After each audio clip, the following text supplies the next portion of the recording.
Allez, c'est parti, décryptage. On va faire un petit décryptage un peu plus court que d'habitude pour permettre, je le disais tout à l'heure, aux équipes du Phocéen d'aller se restaurer un peu plus calmement qu'en stressant et en se dépêchant pour aller installer le matériel, etc. etc.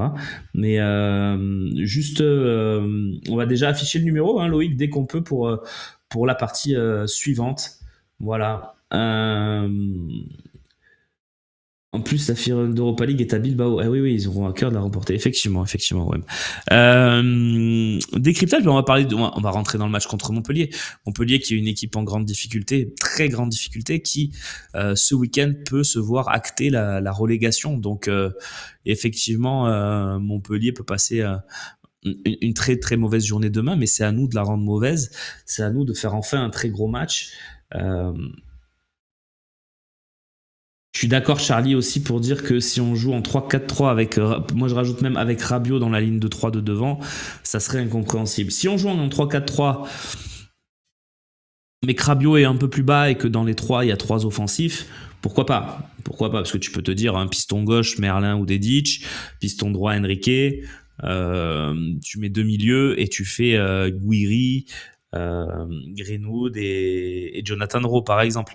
Là, bon, là je peux dire que honnêtement c'est bien, c'est une belle compo. Mais après,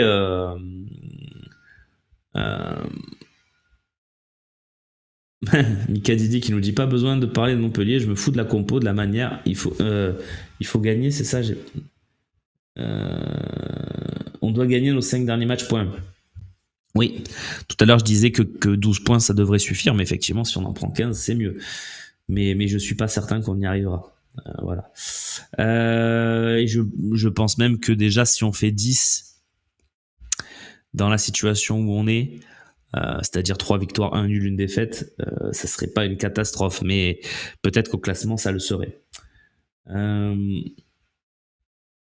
Ils savent qu'ils sont condamnés. S'ils jouent le match de leur vie juste pour s'amuser, c'est encore plus dur pour nous. Ouais, après, Montpellier est vraiment, vraiment faible cette saison, les copains. Alors, je sais, à chaque fois qu'on dit ça, on se prend un retour de bâton. Mais quand même, là, on peut pas. Demain, on peut pas. Il n'y a pas de... Il y a pas de cas. Pour moi, il n'y a pas de cas. Il n'y a pas de cas où il y a une embrouille possible. Après, évidemment, 5e minute, penalty, carton rouge, c'est plus pareil. Mais pourquoi pas Vaz avant-centre à la place d'Euro? Non, pourquoi pas? Après, c'est vrai qu'il avait déjà sorti du chapeau, Robinho Vaz. Le truc, c'est que là, il va s'appuyer sur son effectif pro. Mais effectivement, on l'a vu au dernier match, hein, Vaz n'avait pas été convoqué. Bacola, il restait en tribune. Donc, il resserre un peu les rangs sur son effectif pro pour finir la saison. Donc, j'y crois pas trop. Il y a Mopé aussi. Dire si tu fais pas jouer Jonathan Rowe, tu peux faire jouer Mopé et puis mettre Guiri à gauche et Greenwood à droite. C'est des choses possibles. Voilà. Demain, l'objectif, c'est d'améliorer notre différence de but. Ça peut être l'objectif alternatif, c'est-à-dire objectif numéro 1, c'est gagner le match. Et si tu vois que tu es en train de plier le match, il faut vraiment, vraiment marquer beaucoup de buts, effectivement. Mais c'est pas si simple.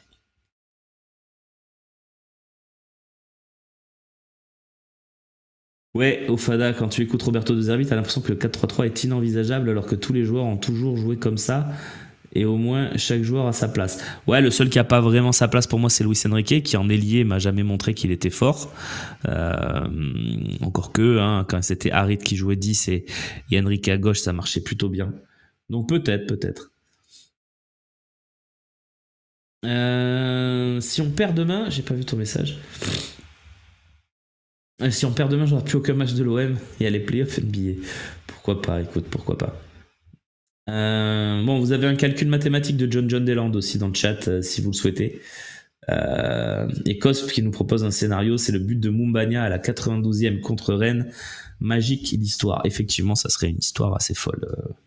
Voilà. Mais bon, pour demain, le truc, c'est qu'il faut vraiment qu'on se remette mentalement dans l'esprit sprint final et qu'on sprinte vraiment vers cet objectif parce que pour l'instant, c'est pas à la hauteur des attentes et il faut qu'on se redonne un petit élan là avant d'affronter Brest la semaine prochaine et puis le déplacement à Lille.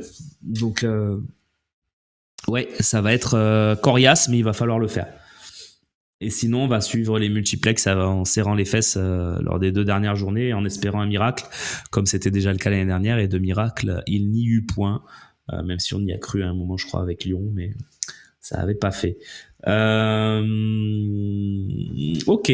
Ce que je vous propose, c'est qu'on raffiche le numéro de téléphone et on peut commencer à appeler dès maintenant parce qu'on va basculer très rapidement vers la deuxième partie. Alfredo qui nous dit: t'es d'accord avec Courbis qui dit que sans Rolly on serait 12e? Je dirais qu'on serait peut-être pas 12e parce qu'il y a un gros écart, mais si tu regardes le classement, je vais nous retirer 8 points, on va dire 8 ou 9 points. Et on va voir où ça nous met. Je pense que c'est ça le bénéfice Rouli cette saison sur les matchs qu'il nous fait gagner, sur les matchs où il nous maintient en vie, sur plein de choses. Donc je nous retire les 9 points, on va dire. Donc 52 moins 9, 43. Ben on serait derrière Brest, on serait 9e. Voilà. Ça, je pense que oui. Mais 12e, je pense que c'est un peu abusé parce que 12e, ça voudrait dire qu'il faudrait qu'on se retire 19 points. 18, 19 points. Ouais, je pense pas quand même, Roland. Coach Courbis a un peu exagéré la pensée qu'il avait. Mais bon, c'est pas parce que je dis ça que j'ai raison ou que j'ai forcément tort. Hein. Voilà. Si on t'offre un joueur du PSG, tu prends qui, Nico? Écoute, je vais répondre à ça pendant la pub Twitch qui va se lancer tout de suite. On regarde le numéro de téléphone également pour appeler et pour nous rejoindre en direct. Un joueur du PSG, je prends qui? Franchement, j'aime pas trop leurs joueurs la plupart. Honnêtement, Kvaratskhelia, c'est un joueur frisson que j'aime bien. Voilà. Mais ouais, Pacho, c'est pas mal aussi, c'est vrai. Non, mais en vrai, ils ont tous leur place hein, dans le 11 de l'OM. Mais moi, j'aime bien Kvaratskhelia. On lance la pub, mon cher Loïc. Hein. Voilà, merci. Pardon, j'avais pas vu que tu l'avais fait. Quel crack. Avec les problèmes de jeu, pourquoi pas relancer Harit en 10? Ben écoute, oui, pourquoi pas. Le problème, c'est qu'il a aucun rythme. Hein. Il a pas joué depuis 6 mois. Hein. C'était fin octobre, on est fin avril. Tu vois, ça fait 6 mois quasiment qu'il a pas joué. Donc, moi, je veux bien. Hein, vous savez que j'aime bien l'OM avec Harit en 10. Moi, c'est un truc qui me plaît. Je sais, un peu à contre-courant. Et moi, un 4-2-3-1 avec Harit en 10, Guiri devant, Greenwood à droite et Rowe à gauche, ou Luis Enrique à gauche. Retourner un peu à ce qu'on faisait de bien en début de saison. Moi, ça me plaît. Mais après... c'est quoi cette nouvelle hype Harit? Non, mais Icario, il faut reconnaître que cette saison, si tu fais le bilan des matchs qu'il a joué, il est bon cette saison. Le problème, c'est qu'il s'est blessé, qu'il a été suspendu, qu'il est nanani, nanana, il est sorti du truc. Mais honnêtement, cette saison, il n'y a pas grand-chose à dire. Hein.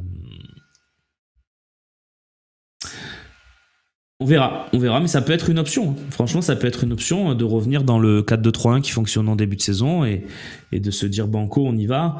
Pourquoi pas jouer les 2 prochains matchs dans ce 4-2-3-1? C'est comme ça qu'on avait battu Brest 5-1 au match aller. Donc pourquoi pas pour jouer à Montpellier et Brest et puis revenir peut-être sur le schéma un peu plus sécure sur le match à Lille avec pourquoi pas le retour de Balerdi. Voilà, c'est ça peut-être le plan, mais moi, j'ai vraiment envie de revoir le 4-2-3-1 contre Montpellier, mais j'y crois pas.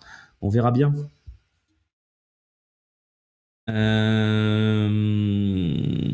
Oui, ça peut être une option de Geno en cours de match aussi. Effectivement. À 70e, par exemple, pour tenter de changer les choses, de passer en 4-2-3-1 et de remettre Harit dans le game. Allez, on bascule sur le petit générique et on va prendre les premiers coups de fil.